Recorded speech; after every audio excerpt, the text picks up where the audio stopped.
so what have you seen that doesn't work? You know, we're talking about people being heard and listening. What doesn't work? Well, the things I've seen that don't work is I guess just the opposite of those things. Is developers who don't listen to the community and are trying to push a project through that doesn't fit in that community. So when there's not a partnership, there can be very the developers in the city and the community can feel like they're at loggerheads often, and sometimes developers will say, hey, you know, the community is crazy, the city is super difficult to work with, this is what I want to do with my property, Right. I paid money for it, I own it, Yeah. I don't want anyone else telling me what I can or can't do with this. And that's when I've seen things get stalled out for years and years. Wow. Where nothing can be done because the developer is being stubborn. And then the minute you get aggressive with the city or with the community, you lose their interest. Oh yeah. And then you have people in the community say, you know, over my dead body, right? Right. Like, I don't want more apartments here. I don't want this little, Yeah. you know, restaurant torn down to make way for an apartment building or some other big development. Right. Like I said, the process that we went through, communicating early with the city and the community is key. If you bypass those and leave them out of the process, or don't let them feel heard, I think the honest truth there is you won't be a developer for very long. Got it. It's so costly and expensive to do the process and to not get your project through. Right. If you keep trying to ram it through, it's not going to work, and you'll be out of luck and out of business. Yes, and then you'll have to move. Yeah. Out of state. And you out of state. Yeah, yeah. That's good point. Yes. Actually, do you think, here's a random question, kind of came to me as you were saying that. I think that the population boom growth that's happening right now in Salt Lake City is new to Salt Lake City. Yeah, we relatively, like maybe within the last, I don't know, 5-ish, 10-ish years, I feel like we've really started to increase our population growth. The numbers, state that.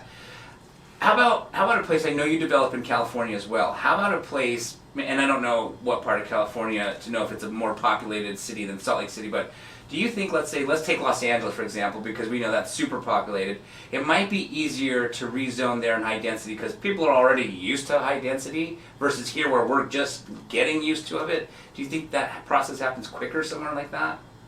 Yeah, so the one project, or the projects we have some in San Francisco and in Sacramento, most recently in Sacramento, but I would say that was super easy to get a high density project approved there. Wow. The city was on board, the neighborhood was on board. Got it. And it just happened. I think that is true, is that people are accustomed to the first high density project in a neighborhood is going to get a ton of resistance. Gotcha. And opposition.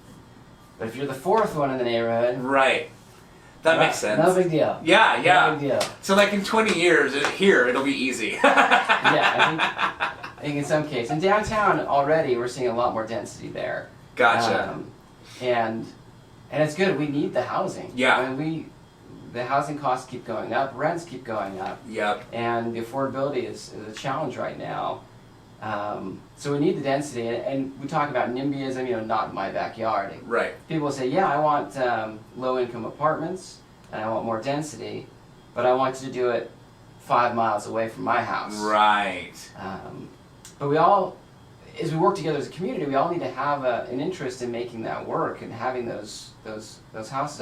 So the project I was working on in Sugar House, something that came up is that we want you to build these buildings, and we don't want you to build more density, but we also want you to make it affordable for someone working at the bookshop or the library nearby. Right. And slightly tangenting is like, as a developer, they talk about build affordable housing.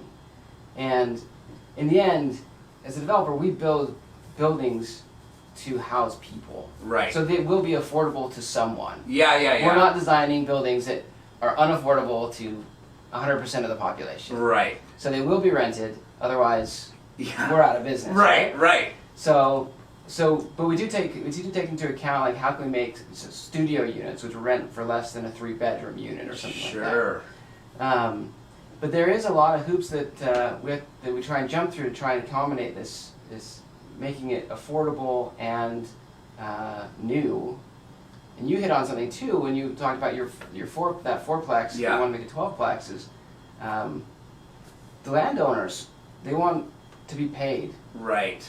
a certain price, and as a developer, you're looking at that and saying, well, I can only pay this price if I get 12 units, 18 Right. units, 50 units on this site. Right.